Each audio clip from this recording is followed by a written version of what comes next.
یہ ہے وہ طریقے کہ جس سے پتہ چلتا ہے کہ اللہ کے قریب کون ہے. یہ وہ راستے ہیں، وہ ضابطے ہیں.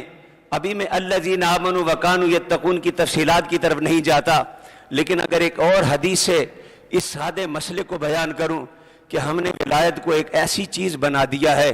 آج کل ہم جب ذکر کرتے ہیں، چونکہ ہم نے ولایت کو ایک ایسی چیز بنا دیا ہے کہ کہتے ہیں یار ہاں یہ جو آپ کسے بیان کرتے ہیں یہ پرانے زمانے میں ولی ہوتے تھے، اب تو ولی ہے ہی کوئی نہیں.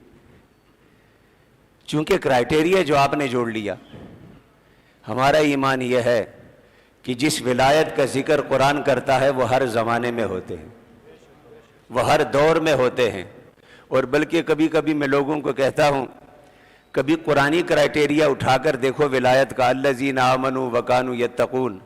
خدا کی قسم تم ولیوں کو شہر شہر گلی گلی تلاش کرتے ہو، لیکن تمہاری بوڑھی ماں تہجد گزار، عبادت گزار، صالح، عارفہ، زاہدہ، صالحہ، جس کی زبان سے خیر کے کلمے کے سوا کچھ نہیں نکلتا، جس نے گھر کے کسی کونے میں مصلی ڈال کر عبادت اور ریاضت کو اپنی عادت بنایا ہے.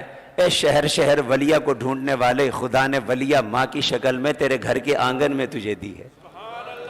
تو کبھی نگاہ کر کے تو دیکھ، کبھی اس کے قریب جا کر تو دیکھ. اگر یہ بوڑھی ماں جو عبادت گزار ہے، جو تہجد گزار ہے، جو عارفہ صالحہ ہے، نحافت اور کمزوری کے باوجود گھر کے کسی جگہ مصلی بچھا کر بیٹھی ہے، زمانے بھر در بدر پھرنے والے اور یہ خیال کرنے والے کہ کاش مجھے کوئی ملے جو میرے کاروبار کی ترقی کی دعا کرے، کبھی اس بوڑھی ماں کے پاس جا کر کے اماں دکان کھولنے جا رہا ہوں، ماں مجھے دعا دے دے آج برکت. دیکھ خدا کس طرح تجھے اس کے اٹھے ہوئے ہاتھوں کی برکتیں عطا فرماتا ہے. لیکن ہم وہ بد نصیب ہیں کہ ہم نے ولایت کو اب کپڑوں سے جوڑ دیا ہے، ولایت کو جبوں سے جوڑ دیا ہے، ولایت کو طرح طرح کے نمونوں سے جوڑ دیا ہے، طرح طرح کی سوٹھیوں اور لاٹھیوں سے جوڑ دیا ہے.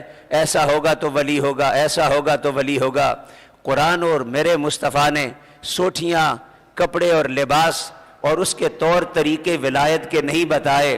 قرآن تو سادہ ولی کی نشانی بتاتا ہے، صاحب ایمان ہوتا ہے، صاحب تقوی ہوتا ہے، خواہ وہ تیرے گھر کا بوڑھا باپ ہی کیوں نہ ہو یا تیری آنگن میں بیٹھی بوڑھی ماں ہی کیوں نہ ہو.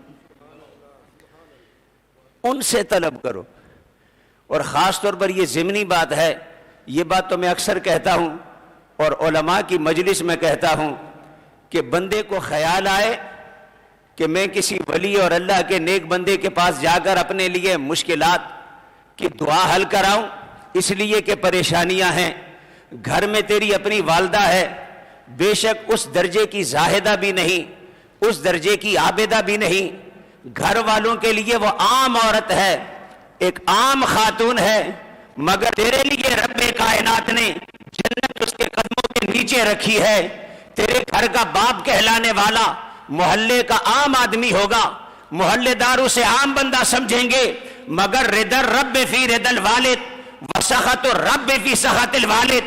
اللہ نے تیرے باپ کی رضا میں اپنی رضا رکھی ہے اور تیرے والد کی ناراضگی میں اپنی ناراضگی رکھی ہے.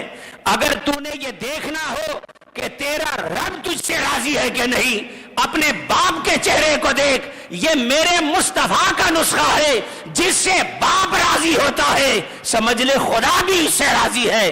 جس کا باپ ناراض ہو وہ خدا کو کیا راضی کرے گا.